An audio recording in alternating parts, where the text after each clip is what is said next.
नमस्कार दोस्तों, जय हिंद, जय Bharat. Welcome my YouTube channel CD are के सैनी बीएड क्लासेस।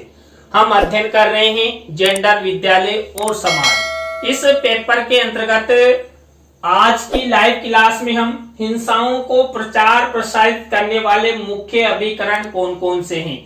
देखिए, जो वायलेंस होता है, ये वायलेंस किसी भी संप्रदाय में, किसी भी विशेष क्षेत्र में, किसी भी जाति धर्म के आधार पर कभी भी हो जाता है।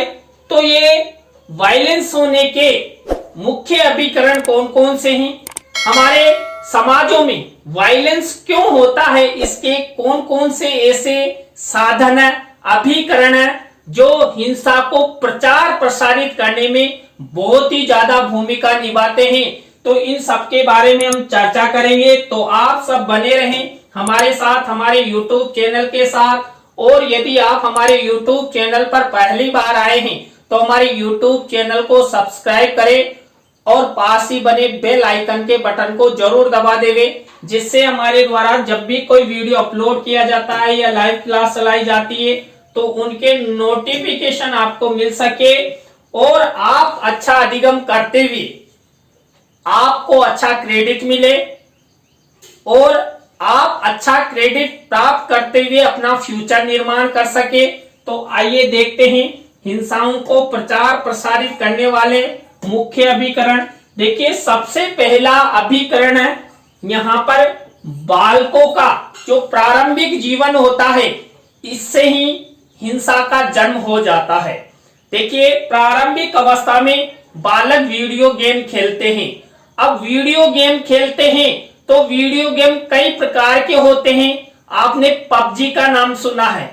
पबजी गेम जो बालक खेलते हैं तो वहां पर सैनिकों के माध्यम से लड़ाई झगड़े से संबंधित पबजी गेम चलाए जाते हैं। तो छात्रों को यानी कि बालकों को जब वो खेल खेलते रहते हैं तो उस समय क्रोध नामक संवेग की उत्पत्ति होती है और वो एक झट से ऐसे रात में भी, देखिए कई बार जो बच्चे वीडियो गेम खेलते हैं वो रात में भी सोते हुए अचानक से बार बार चिल्लाने लग जाते, मारो मारो मारो।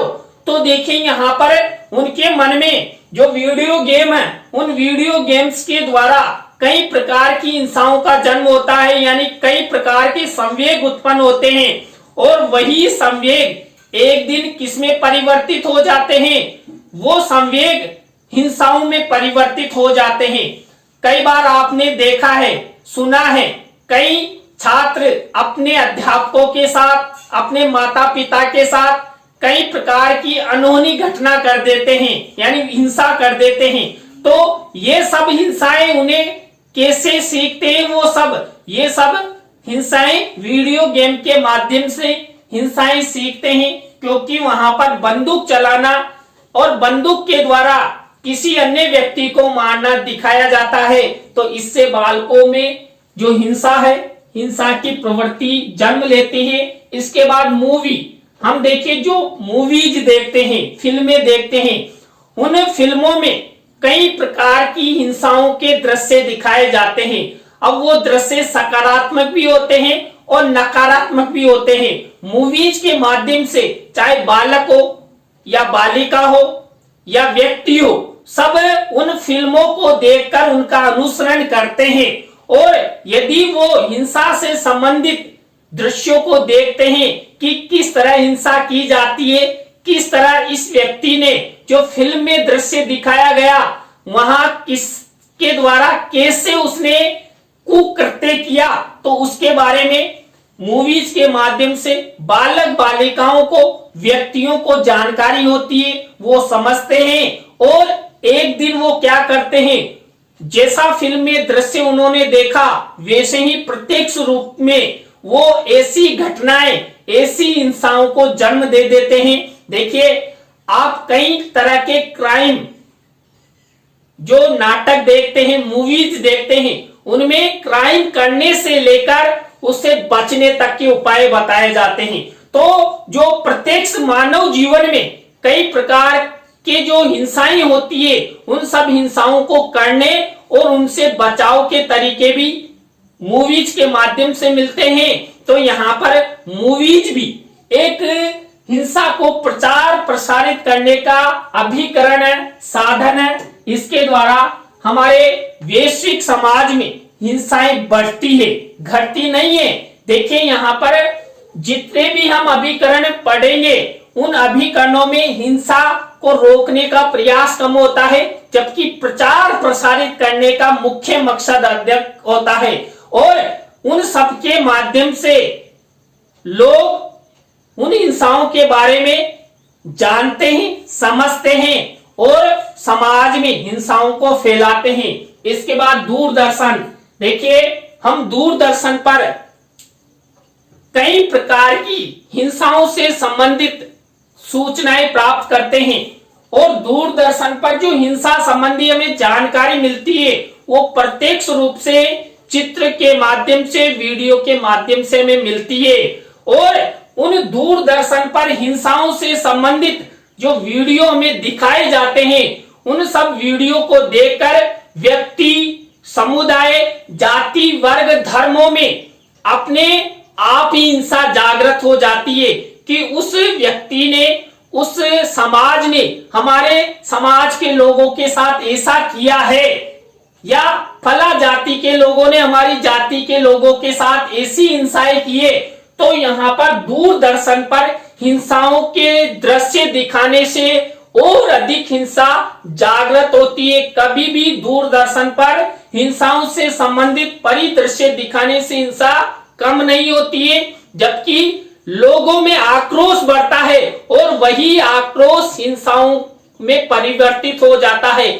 आज आप देखते हैं दूरदर्शन के माध्यम से किसी भी स्थान पर होने वाली हिंसा के बारे में चंद मिनटों में, 1-2 मिनट में पूरे वैश्विक समाज में वो खबर फैल जाती है और चंद मिनटों में ही पूरे वैश्विक समाज में आग भी लग जाती है, हिंसा भी हो जाती है।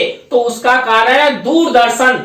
दूरदर्शन पर मेरा मानना यह है कि हिंसा से संबंधित किसी भी प्रकार का कोई परिदृश्य दिखाना नहीं चाहिए। देखिए हिंसाओं के दृश्य दूरदर्शन पर दिखाने से एक बालक से लेकर एक वयोवृद्ध तक आक्रोशित हो जाता है और वही आक्रोश हिंसा में परिवर्तित हो जाता है। तो ये दूरदर्शन भी हिंसा को प्रचार प्रसारित करने का एक अभिकरण है। इसके बाद संगीत, देखिए आपने कई प्रकार के संगीत सुने हैं, यानी कि गाने सुने हैं। उन गानों में अश्लील शब्दों का प्रयोग किया जाता है, अश्लील भाषा का प्रयोग किया जाता है और व्यक्ति विशेष का नाम लेकर भी कई बार उन संगीत में प्रदर्शित किया जाता है, यानी कि कहा जाता है, जिससे दूसरे लोग सुनकर हिंसा के लिए जागृत हो जाते हैं, यानी हिंसा करने लग जाते हैं कि इस गाने में व्यक्ति विशेष, जाति विशेष, धर्म विशेष के बारे में ऐसे शब्द क्यों कहे गए। तो यहाँ पर संगीत भी हिंसा को बढ़ाता है। तो जहां तक संभावना, जहां तक प्रयास हो, तो संगीत में ऐसे शब्दों का प्रयोग नहीं करना चाहिए जो हिंसा को बढ़ाए, हिंसा को जन्म दे। किसी भी प्रकार की कोई जाति, धर्म से संबंधित टीका टिप्पणी, भाषा का यूज संगीत में नहीं होना चाहिए। किसी भी अन्य व्यक्ति के खिलाफ गानों के माध्यम से, संगीत के माध्यम से उन्हें ऐसा नहीं लगे कि ये शब्द, ये भाषा मेरे लिए यूज की गई है। तो यहाँ पर संगीत भी हिंसा को बढ़ाने का एक अभिकरण है। इसके बाद देखिए नेक्स्ट अभिकरण है उपन्यास। देखिए हम छात्र जीवन में कई प्रकार की उपन्यासों का अध्ययन करते हैं। देखिए उपन्यास कई प्रकार का साहित्य हमें प्रदान करती है। उपन्यास के माध्यम से हम अधिक से अधिक ज्ञान ग्रहण करते हैं, लेकिन ज्ञान ग्रहण करने का नजरिया अलग अलग होता है। देखिए उपन्यासों में सकारात्मक ज्ञान भी होता है और नकारात्मक ज्ञान भी होता है, यौन उत्पीड़न से संबंधित ज्ञान भी होता है और जीवन जीने की कला का ज्ञान भी होता है। तो जो उपन्यासों में सभी प्रकार का ज्ञान होता है, उस ज्ञान को वर्तमान पीढ़ी नकारात्मकता के रूप में अधिक संग्रहित करती है, अधिक समझती है। तो उपन्यासों के माध्यम से भी कई बार हिंसाओं का जन्म हो जाता है, क्योंकि उपन्यासों के माध्यम से प्राचीन समय या पूर्व समय में किसी व्यक्ति विशेष, जाति विशेष, वर्ग विशेष, धर्म विशेष के बारे में कथा कहानी या चरित्र चित्रण किया जाता है, और वही चरित्र चित्रण वायलेंस में परिवर्तित हो जाता है। क्योंकि जो लोग पढ़ते हैं तो नकारात्मक दृष्टि से पढ़ेंगे तो अपने आप ही उनमें हिंसा का जन्म हो जाएगा। तो उपन्यास भी एक ऐसा उपकरण है जो हिंसा को प्रचार प्रसारित करता है। इसी तरह देखिए नेक्स्ट अभिकरण है कॉमिक्स। देखिए हम कई प्रकार की कॉमिक्स का अध्ययन करते हैं, क्योंकि हास उपवास, हंसना रोना, ये सब क्रियाएं मनुष्य जीवन के लिए बहुत आवश्यक है। और कॉमिक्स के माध्यम से हम हंसी मजाक जैसी बातें, कोटेशन पढ़ते हैं, तो देखिए वहां पर व्यक्ति विशेष, जाति विशेष, धर्म विशेष के विषय में कोटेशन दे दिए जाते हैं और लोग हंसते रहते हैं। उन्हें पढ़ पढ़कर, मान लीजिए कोई जोक्स है, उस जोक्स को किसी व्यक्ति विशेष, जाति विशेष, धर्म विशेष पर बनाकर कॉमिक्स में लिख दिया है, तो लोग उसे पढ़ेंगे, बालक बालिका उसे पढ़ेंगे, तो वो जोक्स हंसी के लिए हैं, लेकिन वो जोक्स हंसी के स्थान पर वायलेंस में भी परिवर्तित हो सकता है। क्योंकि पढ़ते समय यदि हमने नकारात्मक दृष्टिकोण से उसे पढ़ लिया कि ये जोक्स किसी जाति विशेष, धर्म विशेष के लिए हैं, तो वो कॉमिक्स के माध्यम से भी हिंसा हो जाती है। तो यहाँ पर कॉमिक्स भी एक हिंसा को प्रचार प्रसारित करने का अभिकरण है। इसके बाद इंटरनेट। देखिए इंटरनेट का तो कहना ही क्या। देखिए इंटरनेट के माध्यम से तो तुरंत चंद मिनटों में हिंसा का प्रचार प्रसार हो जाता है। किसी भी स्थान पर किसी भी प्रकार की हिंसा से संबंधित कोई घटना हो जाती है, तो इंटरनेट के माध्यम से उस हिंसा संबंधित घटना को तुरंत वायरल किया जाता है। मान लीजिए व्हाट्सएप पर सेंड किया जाता है, फेसबुक पर सेंड किया जाता है, या सोशल मीडिया के कई ऐप्स हैं जिन पर उनको अपलोड करके प्रचार प्रसारित कर दिया जाता है। तो कम समय में अधिक लोगों तक इंटरनेट के माध्यम से वो हिंसा संबंधी सूचना पहुंच गई और लोग उसके प्रत्युत्तर में उसे देखकर आक्रोशित हो जाते हैं और वो भी हिंसा को जन्म देने लग जाते हैं। मान लीजिए कई बार आपने देखा है कि दिल्ली में किसी प्रकार की घटना घटी और हमारे केरल राज्य में उस घटना के संदर्भ में प्रदर्शन किया जाता है। तो ये किसके कारण हुआ? इंटरनेट के माध्यम से। क्योंकि दिल्ली की सूचना चंद मिनटों में केरल पहुंची और केरल की सूचना दिल्ली पहुंची, तो आपस में इंटरनेट के माध्यम से भी कई प्रकार की हिंसाएं हो जाती है। जो हिंसाओं से संबंधित घटनाएं हैं उनको प्रचार प्रसारित करने में इंटरनेट का बहुत योगदान होता है।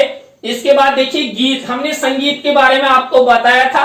गीत भी वही है कि गीत आजकल अपनी भाषा विशेष यानी क्षेत्र विशेष के आधार पर कई प्रकार के गीत प्रचलित हैं और उन गीतों में कई प्रकार की अश्लील शब्दावली का प्रयोग किया जाता है और वह अश्लील शब्दावली हिंसा में परिवर्तित हो जाती है। देखिए जो गीत हैं एक बालक से लेकर बालिका और वयोवृद्ध तक सुनते हैं और उनसे क्या सीख मिलेगी? अश्लील शब्दों की सीख मिलेगी। तो इसलिए जो गीत हैं वो भी वायलेंस की श्रेणी में आ जाते हैं। तो गीतों में भी कभी भी ऐसे शब्दों का, ऐसी घटनाओं का जिक्र नहीं करना चाहिए जिससे किसी भी प्रकार की हिंसा हो। देखिए दुर्व्यवहार क्यों होता है? कई तरह के गीतों के माध्यम से हम कई प्रकार का साहित्य एक रागात्मक तरीके से प्रदर्शित कर देते हैं। तो वही रागात्मक परिदृश्य यानी कि जो हम सुनते हैं गीतों के माध्यम से वो वायलेंस में परिवर्तित हो जाएगा। क्यों? क्योंकि कई बार हम गीतों के माध्यम से व्यक्ति विशेष, जाति विशेष, धन विशेष पर टिप्पणी कर देते हैं, जो नहीं करना चाहिए। देखिए, हमेशा गीत सकारात्मक होने चाहिए और देश को भावी पीढ़ी का जो निर्माण जैसा होना चाहिए, वैसे शब्दों का यूज गीतों में होना चाहिए। अश्लील शब्दों का यूज गीतों में नहीं होना चाहिए। तो गीत भी एक प्रकार से हिंसा को प्रचार प्रसारित करने का मुख्य अभिकरण है। अभिनय यानी नाटक, अभिनय भी एक हिंसा को प्रचार प्रसारित करने वाला अभिकरण है। मान लीजिए हम किसी भी प्रकार का कोई नाटक करते हैं, अभिनय करते हैं, तो उस नाटक में हम किसी भी प्रकार के कोई धर्म विशेष, जाति विशेष, वर्ग विशेष पर टीका टिप्पणी कर देते हैं, तो वो ही अभिनय हिंसा में परिवर्तित हो जाता है। और देखिए, अभिनय के माध्यम से मान लीजिए राम रावण युद्ध का परिदृश्य दिखाया जा रहा है, तो जो बालक देख रहे हैं, बालिका देख रहे हैं, तो वो देखेंगे कि किस तरह अभिनय के माध्यम से लड़ाई झगड़े हो रहे हैं। तो उन्हें लड़ाई झगड़ों को देखकर आने वाली पीढ़ी भी हिंसा का अनुसरण करेगी। तो यहाँ पर हिंसा भी एक हिंसा को प्रचार प्रसारित करने का अभिकरण है। इसके बाद समाचार पत्र। देखिए, जो हमारी इलेक्ट्रॉनिक मीडिया और प्रिंट मीडिया है, उसके माध्यम से भी जो हिंसा का प्रचार प्रसार होता है। जैसे दूरदर्शन के माध्यम से हमें सूचनाएं मिलती है, वैसे ही क्या होता है, समाचार पत्रों यानी इलेक्ट्रॉनिक और प्रिंट मीडिया के माध्यम से हमें सूचनाएं मिलती है, हिंसा के बारे में पता लगता है, जिसे व्यक्ति विशेष, क्षेत्र विशेष के लोग प्रदर्शन करने लग जाते हैं और वही प्रदर्शन हिंसा में परिवर्तित हो जाता है। तो जो समाचार पत्र हैं, हमारी जो इलेक्ट्रॉनिक मीडिया है, प्रिंट मीडिया है, उसको ऐसी सूचनाएं कभी भी प्रचार प्रसारित नहीं करनी चाहिए जिससे वायलेंस बढ़े और समाज में जो शांति है वो शांति अशांति में परिवर्तित हो जाए। तो हमेशा ऐसी खबरों को समाचार पत्रों में छापना चाहिए जिससे लोगों में सकारात्मकता बढ़े, हिंसा का जन्म ना हो। तो यहाँ पर ये समाचार पत्र भी हिंसा को प्रचार प्रसारित करने के मुख्य अभिकरण है। तो देखिए, आज की क्लास में हमने हिंसाओं को प्रचार प्रसारित करने वाले मुख्य 10 अभिकरणों के बारे में आपको बताया। आज की क्लास आपको कैसी लगी कमेंट्स में हमें जरूर बताएं। अच्छी लगी हो तो लाइक करें, कमेंट्स करें और शेयर जरूर करें दोस्तों। और आप सब हमारी लाइव क्लास के अंत तक बने रहें। तो आप सबको बहुत बहुत धन्यवाद। जय हिंद, जय भारत, राम राम।